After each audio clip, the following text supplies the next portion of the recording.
Government of India is taking all measures.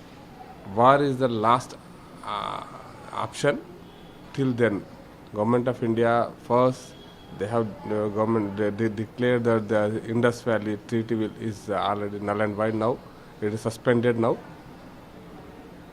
Rest all the Attara the Baga border is closed now. Similarly, all these citizens of Pakistan are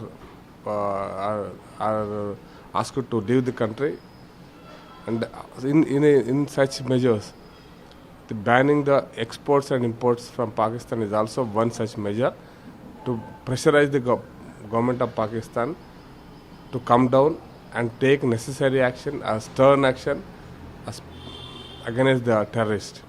If they go, it is an economic war. We can say we have already completed the water war, economic war, and we already government of India is already prepared to the political war, making the different world countries to oppose the Pakistan as far as terrorism is concerned. Similarly, yesterday the government of India took the decision to stop the exports and imports directly or indirectly, which impacts the Pakistan economy. And I appeal the people of Pakistan to go to any extent to throw out the present government, which is a supporter of terrorists.